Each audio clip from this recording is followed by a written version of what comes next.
DC United has finally hit our table. We've got it here, the base box only. We don't have what I'm sure will be boxes upon boxes of it. Just like all the Marvel United campaigns, I'm sure you'll get a giant stack when this is done. We'll see what the campaign holds, but we have the base game here. We're going to have some sponsored content in the future. Sometime in the very near future, we'll have maybe a whole playthrough of the game. But today we wanted to just crack the box open, which we have. It's not an unboxing. We have unboxed it. It is sprawled out here across the table with all of the content in the base box. I think we should note, this is a prototype, but this feels pretty far along in terms of prototypes. And this is about the level of content that we saw in the Marvel United base boxes. And again, we know this is, kind of an introduction to what DC United is going to offer. And they did include 6 heroes, which I'm assuming are the same 6 heroes that are going to come in the basic box, because they are 6 of what I would call the most iconic DC heroes. Yes, these are kind of the Justice League type heroes, if you will. The new 52 Justice We've League. got Batman, Wonder Woman, and the Flash.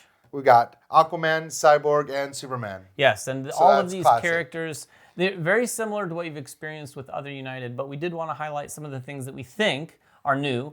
We want to caveat this. Ryan in particular has played quite a bit of United, but not all of it. And we know that some of the stuff that's included in Multiverse has made its way into DC United, especially like some the of the equipment mechanics and some of the new mechanics have made their way into here. But yeah, it is cool. They've obviously doing the same miniature style they did with Marvel, but we're already seeing some of the cool multi-type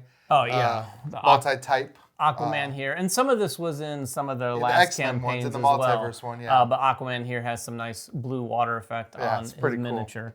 Cool. But some of the things, like Ryan said, this carries with it a lot of what you'd expect it to have at this point with a new United product anyway. Yeah. DC United has a lot of the same mechanics, but a few new ones. We wanted to highlight some of the new things that were going on.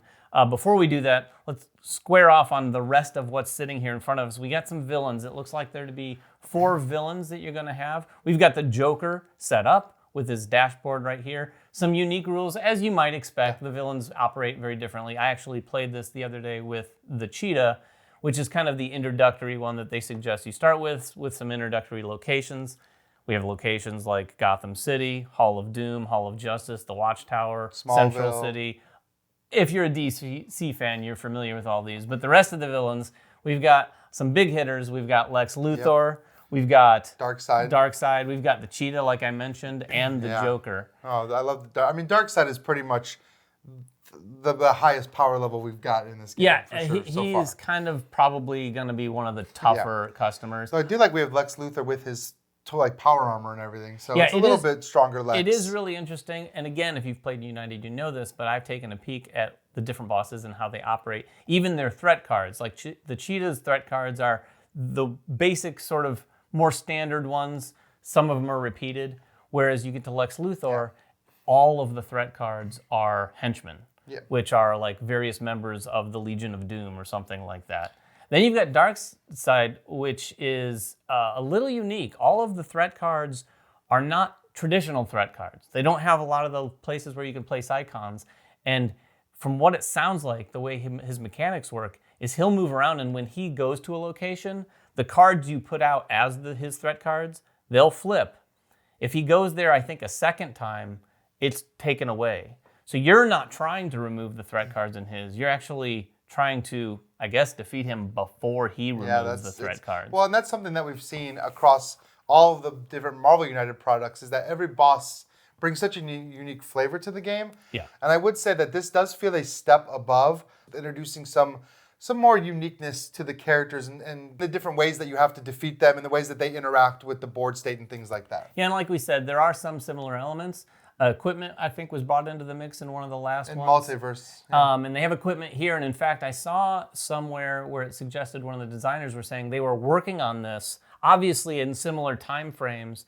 And the idea of equipment may have been birthed when they were designing this because of Batman, of course. Sure. And then they brought it into some of the Marvel United stuff. But I think it's equipment and gadgets are very much a DC thing. Sure, and Batman has a lot of potential equipment. The way the equipment works is not all characters do have specific equipment to them. In fact, in this game, Superman doesn't have an equipment, He doesn't of course. Cyborg, though, probably the All Cyborg of them, some. all of the rest of them have, I think, at least one piece of equipment. Batman has, though, a ton. And at the beginning of the game, you can look through your specific equipment and take up to 3 of them. So he has 3 equipment, whereas I think Flash had his ring. And then if you don't have equipment, and if you're using equipment, you can actually take from a generic equipment pile and use one piece of that. The interesting thing too about using equipment, which you've never done in Marvel United, I have not played a scenario with equipment. No. You actually have to get rid of your double wild out of your to deck add the equipment instead. to add the equipment. The equipment is nice though, because they're one-time effects, and when you use them, they flip. And then I think all of them, but almost all of them, have then on the flip side, a recharge thing. So there's something you can do to flip it over. Maybe use one of the icons or something like that. And as far as like actual gameplay goes and the setup goes, you'll notice if you're looking at this board right now, it's the same kind of setup. Very familiar setup from Marvel United. And the gameplay is very, very familiar as well. You're playing cards in a row or on the outside to kind of trigger different effects and add icons and move around these different boards. But they have introduced, I think, a little bit more complexity into the decks just from the get-go. Oh, yeah. There are more cards in these decks that have like full-on text as opposed to just icons that they trigger. And they've introduced some new like card types as well. Yeah, some of the cards, as you know, I think in base Marvel United, there was like 3 of each character had some text on it that had a special ability. I think there's at least 4, if not 5 or 6 cards in each of the characters we've seen here that have special abilities. Not to mention some of those special abilities now, I think these are brand new, have a yellow background or a green background. The yellow ones are charge effects. So when you play that, you're going to use it like you normally would, but then on a future turn, if I'm Batman, I can actually look down at that card, and this one says, Indomitable Will. If you are KO'd during a villain turn, flip this card to avoid discarding your last card and instead draw a card. Yeah, sounds good. So sounds like Batman. Once you have it in play, it basically is this delayed effect that you can then use on a future turn, which is kind of a cool idea. And then Superman has some green effects, which are constant effects. Yeah, they're like ongoing effects, which will come into play and stay in play. And as long as they're in play, you get to trigger it. Like invulnerability, every turn he just ignores 1 damage. Yeah. And if he does, he can add a punch or that icon to his location. And once this card is out in play, that stays out until something would potentially remove it. And then on top of that, we've actually got some cards now marked as starting hand cards, and both of Superman's ongoings are starting. He starts with those. He starts with those, so you can get those out early, and it kind of ensures that your character is going to do the things that they're good at early, because you are guaranteed to start with these cards in your hand. I think the Flash has some as well. The Flash has an interesting card. Now he has one of the yellow backgrounds and one of the standard ones, but I don't know if this was ever in any of the Marvel United stuff. This one is Speed Force Conduit. Gain 1 move token for each other face-up Speed Force Conduit. Oh, yeah, so he powers himself up. So the more of these he has like I think 3 or 4 of these in his deck.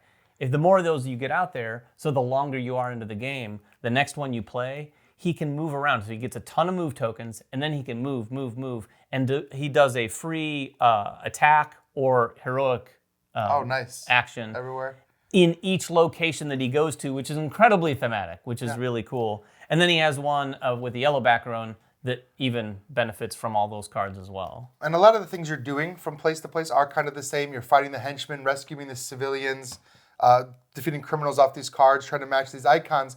But just like in Marvel United, each villain is going to have their unique dashboard, which has unique new rules and things. And we do have a unique new mechanic there as well. As you start to defeat these cards, now they have something called Under Pressure. This is new. It always got a little harder after you defeated the first card, but now certain villains actually have an Under Pressure effect.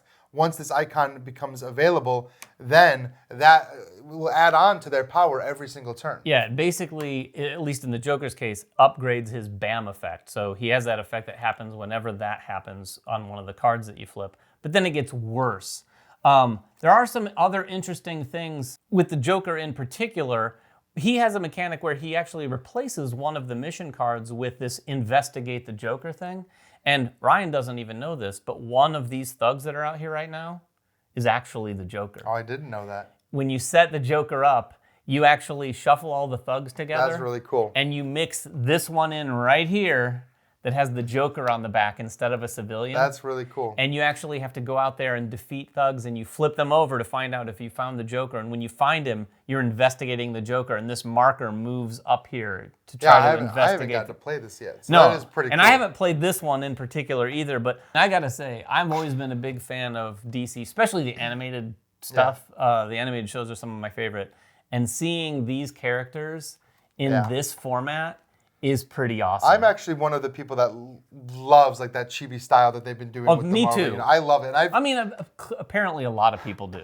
And these look so. I mean, this Superman mini. So what other DC phenomenal. characters? What other DC characters do you think are going to be in this? We're gosh. gonna be showing you as we talk here at the end all the characters that we have sitting here in front of us. And by the way, if you want to see them in the most glorious fashion, go to their follow page right now or on GameFound. Yeah. They always do this with all their campaigns.